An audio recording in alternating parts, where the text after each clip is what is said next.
Welcome back again. It's your girl Atafa the Press. Well, my people, me here for drop the real news, news, reviews, everything in a one right. That's all right, dear my people. So all I want to know for do is like up the video, share out the video, subscribe to my channel, my people. And if you're new to my channel, welcome. Let's get right into it.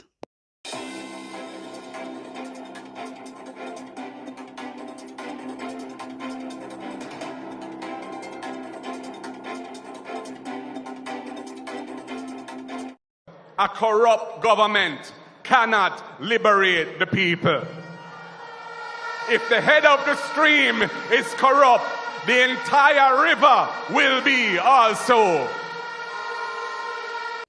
A St. Elizabeth-based businessman is under investigation for alleged breaches of the Proceeds of Crime Act after millions of dollars was found concealed in a truck he owns. Hey, wanna hear them something here? It's reported that on Friday, members of the Area 3 Narcotics Division conducted a raid at the home of the businessman in Warminster, St. Elizabeth. A white Toyota motor truck owned by him was seized at the premises.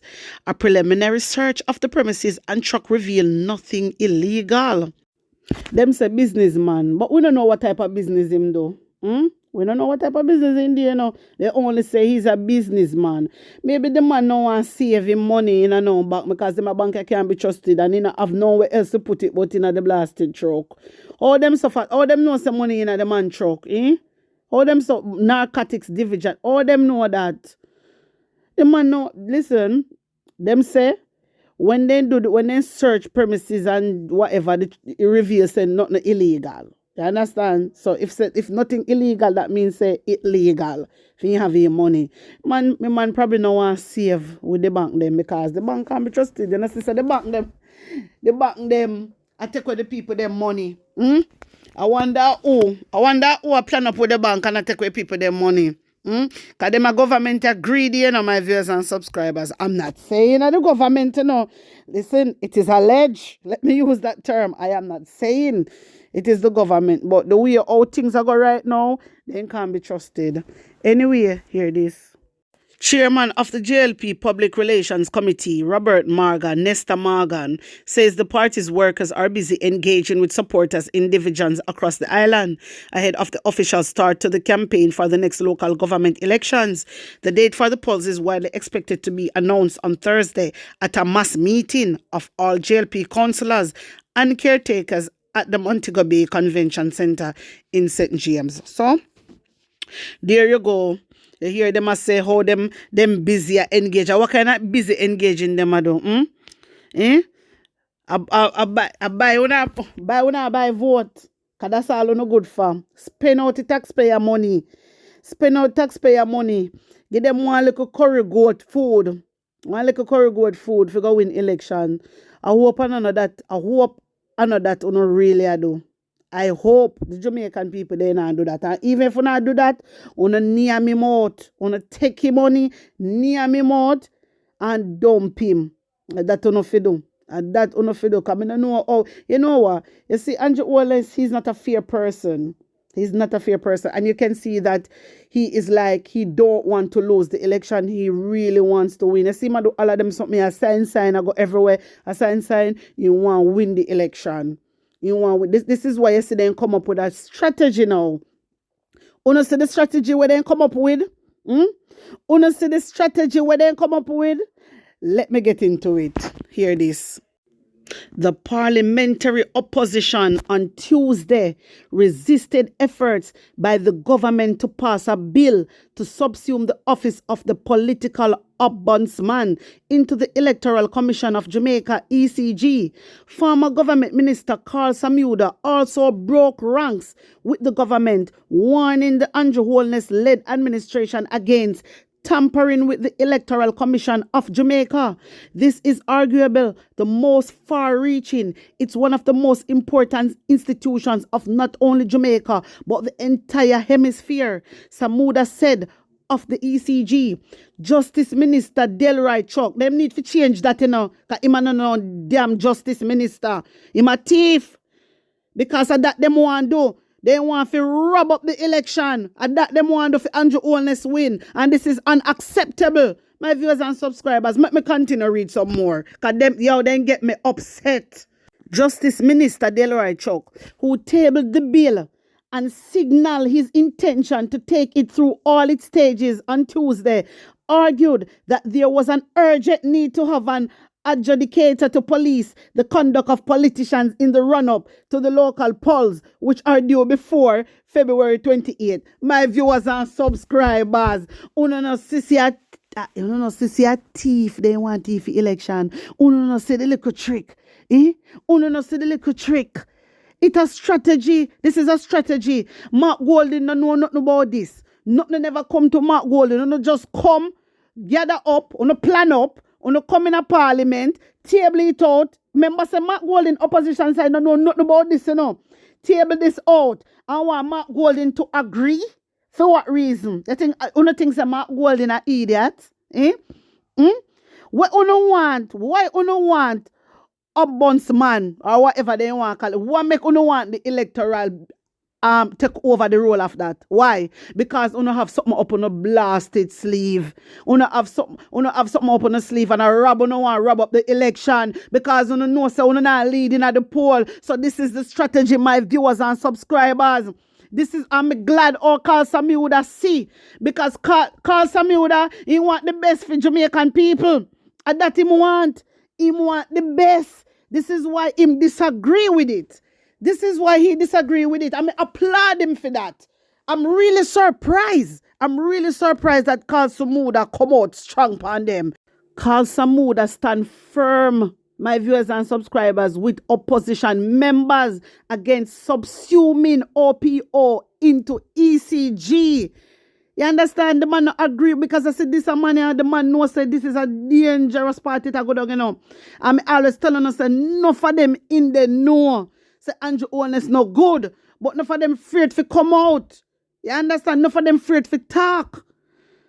Me tell you, man, this is really unacceptable. Them are something here. Why them are hurry to do all of that before election? Because them are plan for steal election. Them are plan for tamper with it. And that them are do. I want to think a joke thing, a serious thing. This is what they're trying to do, my viewers and subscribers. All right, I'm going to hear Mark Golding and how Mark Golding respond to this. Yeah, me not even go play Delroy Chuck, because me don't know why I'm not going to sit down with him all self. Me don't know why I'm not going to sit down. Every time he come, he have a problem with Integrity Commission. He have a problem with every blasted thing. This, you see, you don't notice that Juliet Holness not in there. Them plan furry. That's why Juliet Holness, she not turn up. The whole of them, you see, not turn up and left it to Delroy Chuck. Delroy Chuck, a house leader, Delroy Chuck is the house leader for Parliament. You understand? So they leave this up to Delroy to deal with. Delroy Chuck will come out and talk off him out and say whether Juliet Holness attack true or false, or right or wrong, her final decision is her final decision because she's the Madam Speaker. This a man I know. Mark Golding have no clue of what is happening. And actually, because the election, I see them rush it up because they want thief election. Because Andrew Holness insists now we no matter, don't be fooled by the crowd. Don't be fooled by JLP crowd. Andrew Holness knows say nah go win. So they come up with a strategy. My viewers and subscribers, listen to how Mark Golding handle this. I hear the words of the Minister of Justice seeking support for this bill. And the truth is that this idea of reposing the responsibilities that were vested in the office of the political ombudsman under the Principal Act, reposing them in the Electoral Commission in some way, has been promoted for some time. And indeed, I believe members on this side had at times indicated that that was a good idea. But with the passage of time, I must say that, speaking for myself, I have grave misgivings about it. First of all, I'm going to speak about the process by which this bill is coming here. We have not been sent a copy of this bill. We're seeing it for the first time when it's tabled this afternoon. I don't know whether there are errors in it. It's repealing and amending numerous provisions in the Principal Act. We have seen where bills that have been pushed through here before have errors in them and are going to have to be fixed by subsequent legislation. We're seeing it with the firearms legislation, and indeed we're seeing it with the other amending bill that was tabled by the Minister with responsibility for transport today, the Road Traffic Reprieve and Nullification of Prescribed Notices Amendment Act 2024, which is seeking to correct things in the Principal Act passed a year ago, the Road Traffic Reprieve and Nullification Prescribed Notices Act 2023. So something like this should not be tabled and passed on the same day, because we should need to have a chance to look at it more carefully. Secondly, this impacts the Electoral Commission of Jamaica, and matters to do with electoral law have been approached in a bipartisan way for the last 30 or so years in this country, 40 years. For good reason, because we come from a history of intense partisanship in our politics, which has at times spilled into the realm of violence. And we have tried our best as a nation to evolve away from that. And the Electoral Advisory Committee, which has through various iterations become the Electoral Commission of Jamaica, which subsumes the Electoral Office of Jamaica, has built an enviable reputation for its expertise and its independence. And the reason why that has happened is because of the approach, the convention, so to speak, by which both political parties have operated in relation to that institution to try and ensure that as much as possible things proceed in a bipartisan way. Therefore, if you are going to proceed with legislation to integrate the political ombudsman's office or functions through legislation into the ECJ, surely there ought to have been some bipartisan discussion on the specific provisions that you are bringing to Parliament. There has been none. The last thing I heard about this before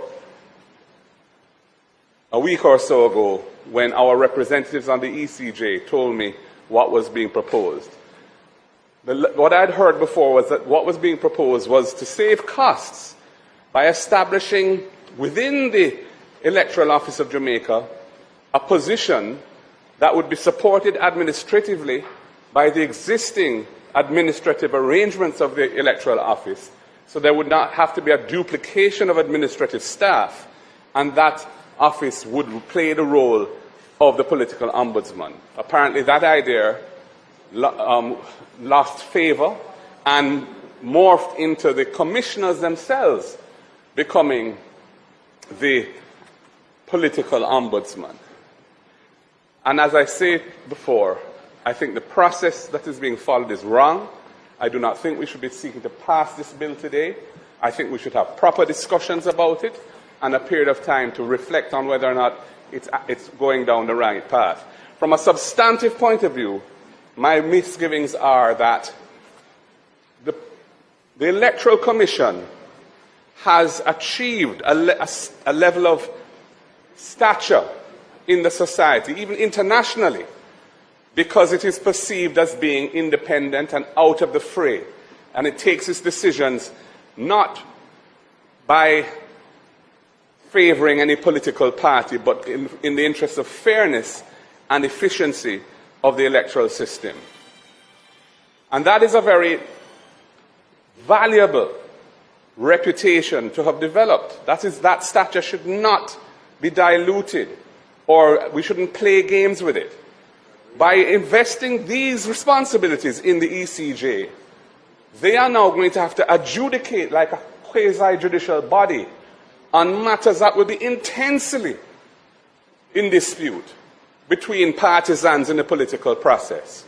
And that is now changing the character of the ECJ by giving them functions which are completely inconsistent with the detached, independent and objective aura that they have enjoyed for so long, where they have the nominated representatives and the selected representatives. The two political parties have, I think, 2 representatives on the commission each, And then there are the independent persons or persons of repute. And indeed, the way they are appointed by the Governor-General, there is a consultation process between the Prime Minister and the Leader of the Opposition, so that we typically would enjoy, whoever's there as an independent body are those the nominated representatives. The nominated representatives typically enjoy the trust and confidence of both political parties because of the way in which that convention has worked.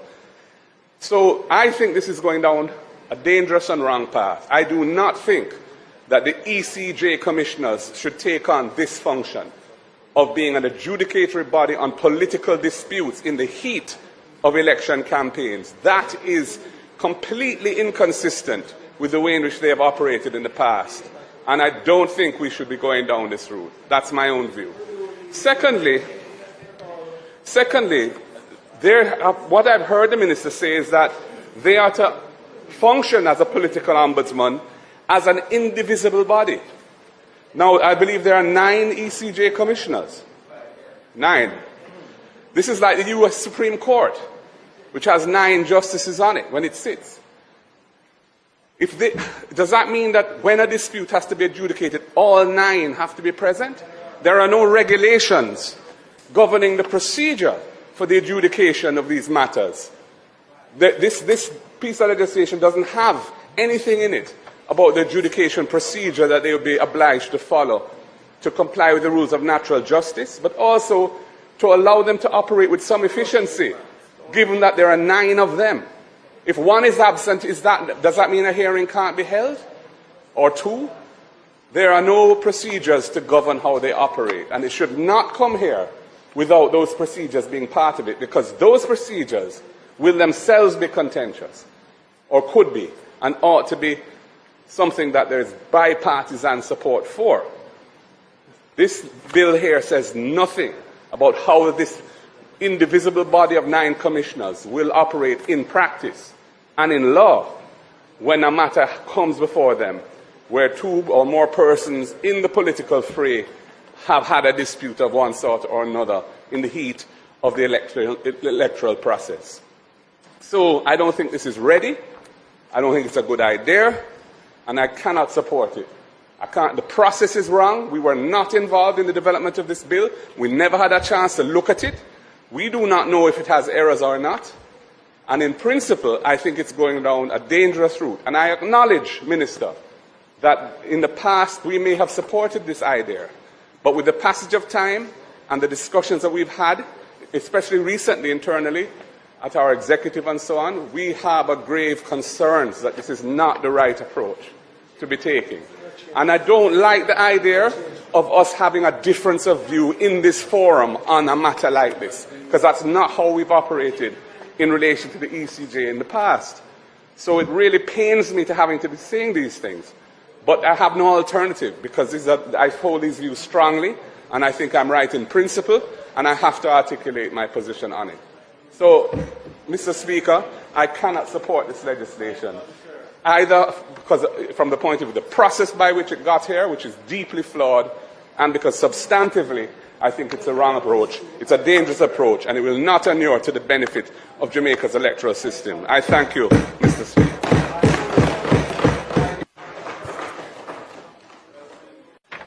So my viewers and subscribers, honestly say this is all a plot. This is all a strategy. Them a plan. Why them a rush and a kill up themselves? Because they know so they don't have this lack. Me see Everall warming tap, get up, chat off him mouth. Nigel Clark, get up. Nesta Morgan, get up. Run off the mouth. Daryl Vaz, run off him mouth.